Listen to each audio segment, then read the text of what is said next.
Olha, nós demos início aqui ao nosso curso de Bíblia já faz algumas semanas. Ele funciona todas as quartas-feiras. Na primeira quarta-feira nós temos aulas sobre o Evangelho de João. Na segunda quarta-feira sobre interpretação da Bíblia. E na terceira quarta sobre história da igreja. Na quarta quarta-feira de cada mês é a nossa roda de leitura. Mas, infelizmente, com essa pandemia que nos deu aí essa rasteira, nós tivemos de interromper as aulas presenciais. O pastor Hudson postou a aula dele sobre o Evangelho de João na semana passada. E hoje eu gostaria de postar a aula de interpretação bíblica, a primeira aula, a aula inaugural, para que você recordasse, você que já é aluno, recordasse o que nós dissemos, para que você não perdesse aí o fio da meada, para quando a gente voltar no curso presencial, você ter esse vídeo para se recordar, tá bem? Para revê-lo, para assisti-lo de novo, quando a gente voltar para o curso, para a gente acompanhar isso com todo empenho, como o grupo grande que estava aqui estava acompanhando. Então, o que eu disse naquela quarta-feira e que eu vou repetir hoje, nessa projeção que estamos fazendo para você aqui na nossa IBBT oficial? É um curso sobre interpretação da Bíblia. Nós vamos estudar as regras da hermenêutica ou as regras de interpretação de um texto. Na grande maioria das vezes, as regras de interpretação de um texto, como a Bíblia, servem para interpretar qualquer outro texto literário, qualquer outro texto impresso, qualquer outro texto que esteja diante de nós. Mas é claro que na interpretação da Bíblia, essa hermenêutica tem uma certa peculiaridade. Hoje, o que eu gostaria de fazer com você é dar essa visão panorâmica. Depois, a cada aula das próximas que teremos, nós vamos ver isso, que vamos ver de forma panorâmica hoje, nós vamos ver de maneira pormenorizada. Está aqui me ajudando o Braga, nessas projeções que ele vai fazer, e eu quero dar as boas-vindas a você, então, seja bem-vindo, vamos juntos ter essas noções gerais sobre a interpretação da Bíblia. E aí o Braga está aqui me ajudando para projetar as imagens, e à medida em que você for vendo essas imagens, você vai acompanhando minha voz, dando as informações, e a gente vai completando aqui tudo aquilo que a gente quer dizer sobre a interpretação da Bíblia, tá bem? Então vamos lá, a primeira imagem. Comece imaginando uma porta, uma casa que tem várias portas, que tem várias entradas. Acesso a essa casa, o acesso ao interior dessa casa é através das portas. A mesma coisa é a interpretação da Bíblia. A gente tem acesso à compreensão do texto, a gente tem acesso à compreensão do que o texto está dizendo, através de algumas portas que têm que ser levadas em consideração quando a gente analisa um texto. Pode ser João 3,16, que é um texto que você conhece. Pode ser o Salmo 23, que é outro texto que você conhece bem. Pode ser Gênesis capítulo 1, o texto sobre a criação do mundo. Qualquer texto da Bíblia vai exigir que para compreendê-lo, que para entendê-lo, que para chegar ao sentido que o autor quis dar, você entre por uma das portas que nós vamos mencionar aqui. A primeira porta, vamos para a imagem seguinte então, a primeira porta que você pode usar para entrar na casa da compreensão da Bíblia, para entender a Bíblia, é a porta histórico-social. Aquele texto que está na Bíblia, ele não caiu do céu, ele não veio do nada. Ele foi escrito por uma pessoa, ele foi redigido, ele foi registrado por um escritor que estava num contexto histórico, que estava num contexto social. No caso da Bíblia, são textos que reportam a 3.000 anos antes de Cristo. No mínimo, quando nós falamos de Novo Testamento, nós estamos falando de 2.000 anos atrás, tá bem? Então, veja bem, você tem essa primeira porta de entrada, que é o conhecimento do mundo da época, o conhecimento da cultura da época, daquele escritor, daquele autor. Você pega uma carta escrita por Pedro. Essa carta foi escrita no primeiro século da nossa era. Foi escrita por um homem que era culturalmente ligado mais ao Oriente do que ao Ocidente. Escrita por um ambiente judaico. Então, tudo isso você tem que levar em consideração quando vai analisar um texto. Então, essa é a primeira porta. Para um texto ser bem compreendido, uma parábola de Jesus, por exemplo. Você pega uma parábola de Jesus e ele faz referência a costumes da época. Normalmente são costumes agrários, são costumes rurais. Naquela época havia muita gente que trabalhava em ambiente rural e ambiente agrário. Então ele vai falar de semente, ele vai falar de grão, ele vai falar de ovelha, ele vai falar de plantação de vinha. Para compreender bem uma parábola de Cristo, você precisa compreender bem o mundo em que aquela parábola está inserido, o mundo em que aquela parábola está contextualizada. E aí você tendo acesso a essa porta histórico-social, a compreensão do texto vai ampliar. Há uma segunda porta, vamos lá para a imagem seguinte, que é a segunda entrada, uma outra porta pela qual nós entramos, que é a porta da língua original. Você sabe o que é isso aí? Isso aí é o Salmo 23 em hebraico. Quer ver como você sabe ler hebraico? Se você acompanhar lá no primeira frase, com certeza você sabe que está escrito lá: o Senhor é meu pastor e nada me faltará. Está vendo? Como nem você sabia que você sabia hebraico. Bom, está lá. Está aqui a língua original em que o Antigo Testamento foi escrito, o Novo Testamento foi escrito em grego. E para nós compreendermos um texto, além de termos noções, pelo menos as noções mais fundamentais, do momento histórico, do momento contextual, social da época, é preciso que nós saibamos da língua original. É claro que hoje, para estudar a Bíblia, ninguém precisa saber hebraico e grego, porque você tem um monte de comentários que fazem esse trabalho para você, que explicam certos termos, explicam certas coisas. Você tem várias Bíblias, essas Bíblias de hoje, elas vêm com notas de rodapé, com explicações exegéticas dos versículos, com explicações sobre os termos hebraicos, termos gregos. Então isso ajuda muito. Então ninguém hoje precisa ser um estudioso em hebraico, um estudioso em grego. A gente já tem gente que está fazendo isso, que facilita o trabalho para a gente. Mas é claro que não tem como interpretar um texto sem ter conhecimento da língua em que aquele texto foi escrito. Até para traduzir aquele texto para o português, o tradutor tem que conhecer a língua para traduzir ou para fazer uma tradução fiel. Uma tradução que realmente satisfaça o que o autor escreveu e satisfaça a nossa necessidade de compreensão para a nossa língua, para o nosso idioma. Bom, então é isso. Vamos lembrar que a Bíblia não foi escrita em português. A Bíblia foi escrita em hebraico, a Bíblia foi escrita em grego, e esse acesso aos textos para que nós compreendamos o que o texto está dizendo, a língua original, o conhecimento da língua original, ajuda muito. Você quer ver uma coisa que durante muito tempo foi traduzido na primeira carta de João? Está escrito lá no capítulo 5, aquele que é nascido de Deus não peca. Durante muito tempo isso foi traduzido assim. E trazia certa confusão, era meio contraditório com o restante da Bíblia, por exemplo, com o texto em que Paulo fala a luta da carne contra o espírito. E como é que a gente não peca? Como é que quem conhece a Cristo não peca mais? Essa não é a experiência de quem é seguidor de Cristo. Quem é seguidor de Cristo não tem mais prazer no pecado, mas sabe que peca.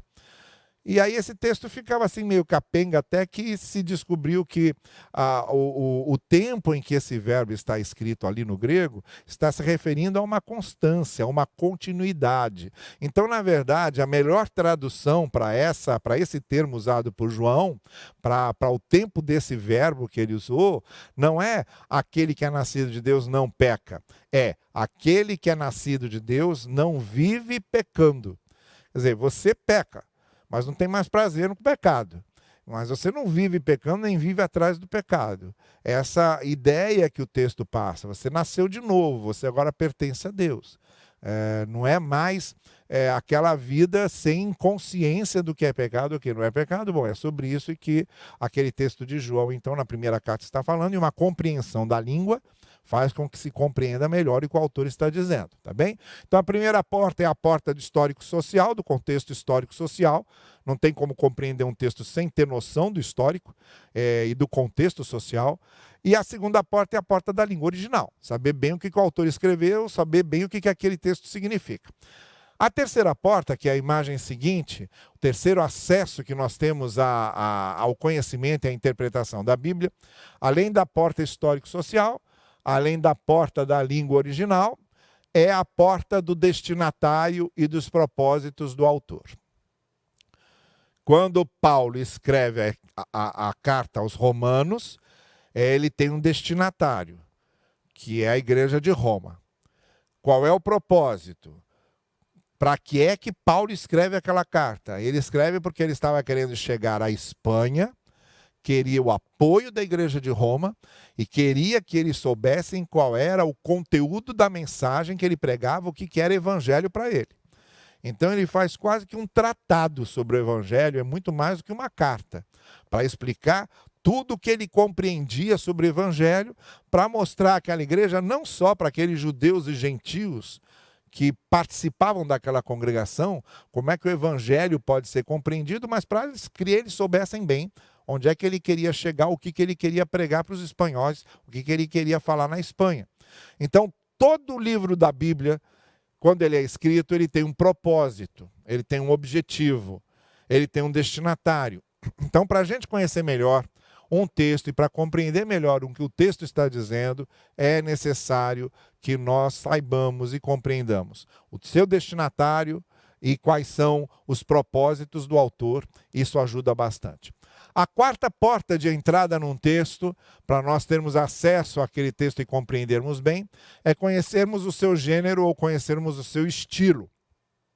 Então vejam, no Antigo Testamento e no Novo Testamento, você tem vários gêneros, vários estilos de literatura. Você tem poesia, Salmos, por exemplo, são poesias. Você tem narrativas históricas, Josué e Juízes, 1 Reis, 2 livro de Reis, 1 Crônicas, 2 Crônicas, são escritos narrativos sobre a história de Israel, dos reis de Israel, do povo de Israel. Você tem profecia, Isaías, Daniel, Jeremias, Obadias, todos são profetas e todos têm um estilo de escrita diferente do estilo poético, diferente do estilo narrativo. É o estilo profético. Você tem epístola, carta, que é um outro estilo. Não é um estilo narrativo, é uma carta, é uma comunicação com leitores, como nós dissemos, com determinado propósito, a determinados destinatários. Então vejam, é importantíssimo na compreensão de um texto que nós saibamos qual é o seu estilo, porque há regras específicas para interpretar um salmo, porque se trata de poesia. Há regras específicas para interpretar Cantares de Salomão, porque é poesia. Há outras regras específicas para interpretar Eclesiastes, que é um livro sapiencial, que é um livro de sabedoria, de reflexão filosófica. Há um outro tipo de interpretação que fazemos para as epístolas, que é um outro estilo, um outro gênero de escrito na Bíblia. Então é importantíssimo que quando você entra num determinado texto, você precisa saber, primeiro, esse texto é o quê?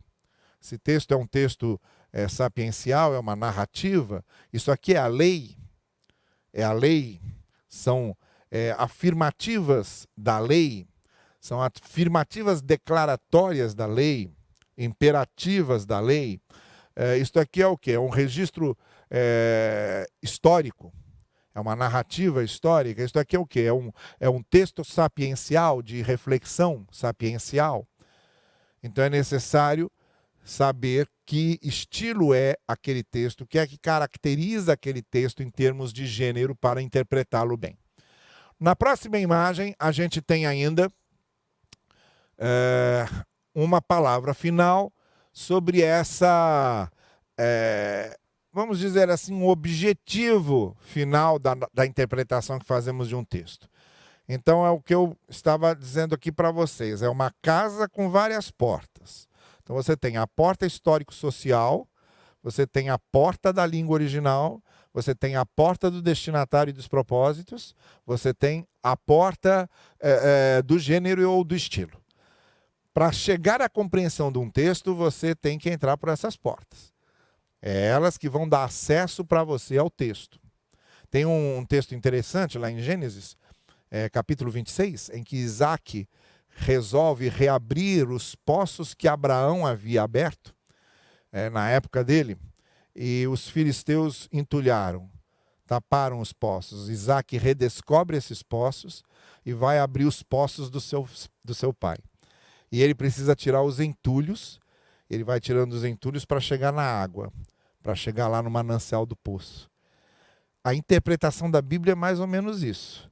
Você, para chegar na água, para chegar ali no manancial, precisa retirar os entulhos.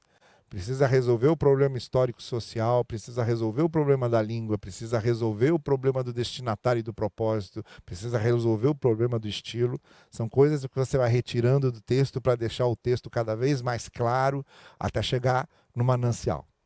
E qual é o propósito da interpretação de um texto? É fazer essa ponte, que a gente chama de aplicação. Você vai pegar o que o autor escreveu, o sentido original do texto, aquilo que o autor quis dizer, só que o autor, quando escreveu aquilo, não era só para ele. Por isso que a gente diz que a Bíblia é a palavra de Deus, porque quando Deus inspirou esses homens a registrarem essas coisas, foi para que aquilo também servisse para a gente. O que foi escrito por Pedro há 2000 anos atrás, na sua primeira epístola, serve para a gente, hoje, 2000 anos depois, em 2020. Agora é preciso fazer essa ponte entre o sentido original do texto e aquilo que o leitor precisa em termos de sentido para ele, para a sua vida. O intérprete da Bíblia, então, quando ele entra pela porta histórico-social, porta da língua, a porta do estilo ou gênero, a porta do destinatário e do propósito, ele está tentando compreender o sentido que o autor deu para o texto. E aí ele precisa criar essa ponte. Quando o Salmo 23 diz lá que o Senhor é o meu pastor, nada me faltará, o que aquilo significava para o salmista? Eu tenho que saber isso. Tá ótimo, compreendi isso. A pergunta agora é, o que isso significa para mim? Porque isso é que faz a Bíblia ser palavra de Deus. Se para lá, é só uma narrativa histórica, é só um registro. Mas para fazer essa ponte, e a Bíblia não é só um registro, ela é palavra de Deus, porque ela é palavra de Deus, essa ponte precisa ser feita.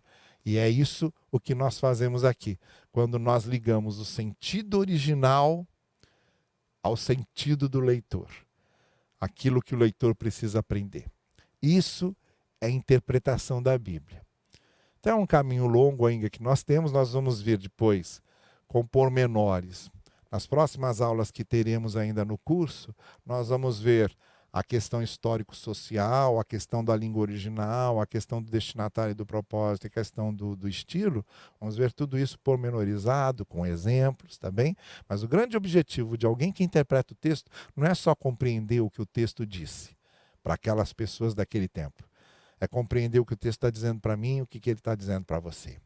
Esse é o trabalho do intérprete, seja ele um pregador, seja ele um professor de EBD, seja ele um pai que está fazendo culto doméstico com os filhos e está explicando a Bíblia para os filhos, seja um professor de crianças, seja uma conversa sua explicando a Bíblia para alguém.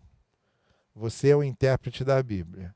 Você precisa saber interpretar a Bíblia e fazer isso bem feito, para que o sentido daquilo que está escrito não se perca e possa ser aplicado para a vida da pessoa. Então, nós quando interpretamos a Bíblia, nós estamos interessados em conhecer melhor a mensagem de Deus para a gente. Conhecer a Bíblia, interpretar a Bíblia, é conhecer melhor a mensagem que Deus enviou para a gente. É isso que nós queremos fazer aqui com esse curso de interpretação da Bíblia. Eu espero que essa introdução já tenha servido para você como um bom começo e que Deus abençoe você e vamos juntos caminhando para aprendermos cada vez mais a ser melhores leitores, melhores intérpretes da Bíblia. Um grande abraço, Deus o abençoe.